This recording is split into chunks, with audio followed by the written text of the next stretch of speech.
Talk a little bit about the origin story of some of the online programs. Sounds like you got a lot of behind the scenes stuff going on. So like what made you come up with, I don't know, let's say Vert Code Elite? I mean, it all starts with me just not having the ability to jump as a young kid at high school. And even before that, I was 8 years old. My sister's 16 years old. She plays volleyball. They had her doing jump drills. And I was always just like, why? Like, why does that work better than something else? Yeah. So that's where the curiosity kicked in. And that's a huge part to success, is just the So curiosity. you were curious about jumping higher when you were like 12? 8. I was 8. Nearly 8? I was 8.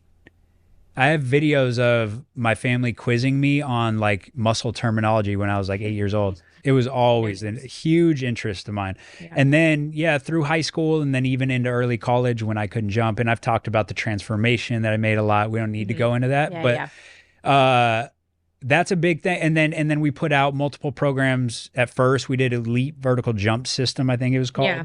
Elite Vertical Jump and Explosiveness Program. And then we did the cheat codes. We did the cheat codes. Yeah. So why did you want to create Vert Code Elite? Like what differentiated those two programs from Vert Code Elite? Just your knowledge that had grown? Or yeah, what? It's just knowledge that had grown. I got more efficient with things. Mm-hmm. Like that's what happens when you learn. Like every 5 years, you just get more efficient. So you're like, okay, this program can be similar to that program, but let's take this stuff out. Sometimes it's not always adding stuff in. It's just removing stuff. Gotcha. And then we had thousands of like positive reviews, like testimonials?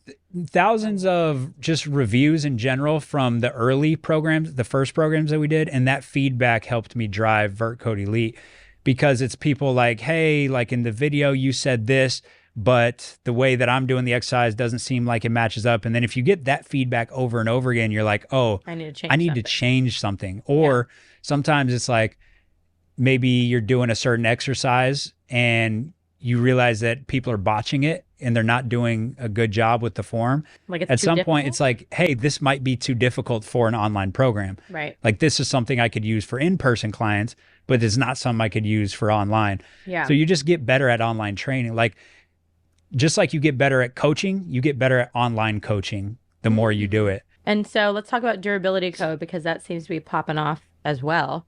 Why did you want to create durability code? I mean, you already incorporated a lot of that type of stuff into the other programs anyway.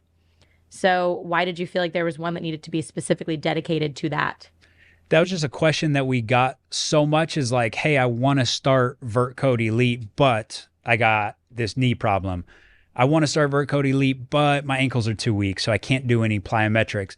And so I just go off the feedback. Like if those are the emails that we're getting, then I know that I need to address that. Yeah. Because if I want you to do Vert Code Elite, first, you got to be prepared. You got to be durable enough. So that was really the thinking behind durability code. And so durability code does work on your vertical. It does work on your speed and your strength. But the main priority is longevity, durability, progressing you into plyometrics.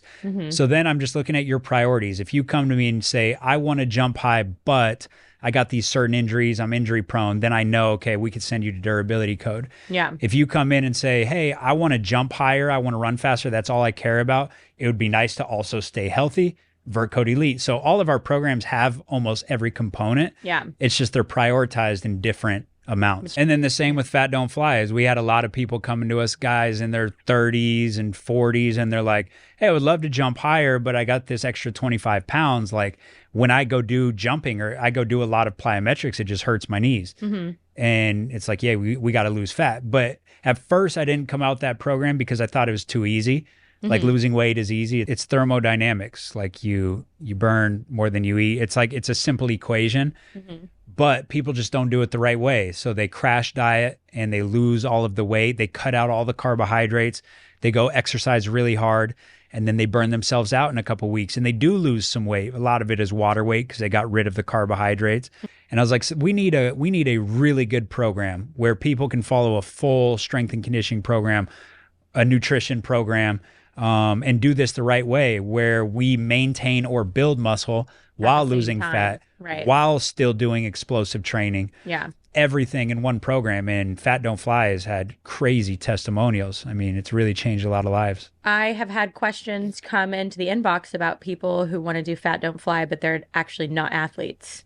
Is that something that they Absolutely. could do? Yeah, because it's scalable. Like we have body weight versions of the exercises. Yeah. Like what I would say to them is you take out the plyos that we do. So like we'll do, let's say we have box jumps or something.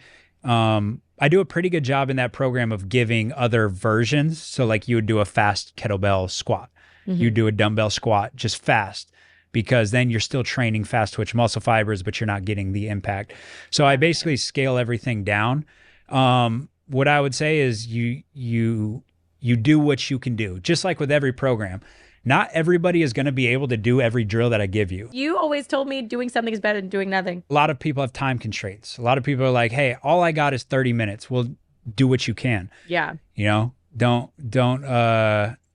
get paralysis by analysis going, oh, I don't have the time, so I'm just going to do nothing. Yeah. No, do something. Like the reason I give you so much is because there are people out there who their whole day is dedicated to training. All they care about is improving athleticism. Yeah. So in your case, if you have several hours to focus on your body, here's what we would do. Right. If you don't, then cut back and do half of that. If you can only cut back and do 25% of that, you're still going to get some gains. Right. So yeah, paralysis by analysis. We don't let it happen. Which one of the programs was like the most exciting to make? Probably unranked, because unranked, we pieced everything together. Yeah. So every other program that we've done is a piece to the puzzle. Vert code is a piece to the puzzle. Speed code, durability, it's all pieces to the puzzle. Unranked was, how do we bring in all of this stuff, plus skill development, plus IQ development, plus mentality development? How do we put all this together? That is so much fun for me. It's like when I train a client, sometimes I get to train NBA players and I'll do everything. Sometimes I'll just be the strength coach. But sometimes I have the time and they want me to be a skill and a strength coach. And what's fun about that is I can incorporate the plyometrics on the court through the skills training. I can get a certain amount of acceleration, deceleration, top end speed, all built into the skills training. Yeah. So they don't even know that they're doing an athleticism session. They think they're doing a skills session. I know that you're actually doing an athleticism session, and we have the conditioning built in at the end. Now in the weight room, I can just go be real efficient and get some compound movements. Yeah. Like I don't need to go do anything crazy in the weight room now. Whereas if they do skills training separate with somebody else and then they come to me for just the strength, I got to piece in some extra stuff. I got to piece in the conditioning, and the communication becomes difficult because did you get it on the court? I don't know. Right. Do I add in more? Do I add in less? How many jumps did you get? These are a lot of guesswork. Even at the highest level of NBA teams, a lot of times the strength coach has no idea how many ground contacts they got on the court. Did they do star drill where everything was finished in a dunk? Well, they just got their plyometrics. We can't afford to do much more. Right. So then they come into their weight room session and you're doing more plyometrics. And then their knees are sore and they're burning out. It's like, yeah, the communication wasn't there. But when it's all under one brain, there's no lapses. Fluidity. It's fluidity. There's no lapses in communication. Yeah. So that's what's fun about the unranked program is I can just sneak things into the court and make it flow so much better.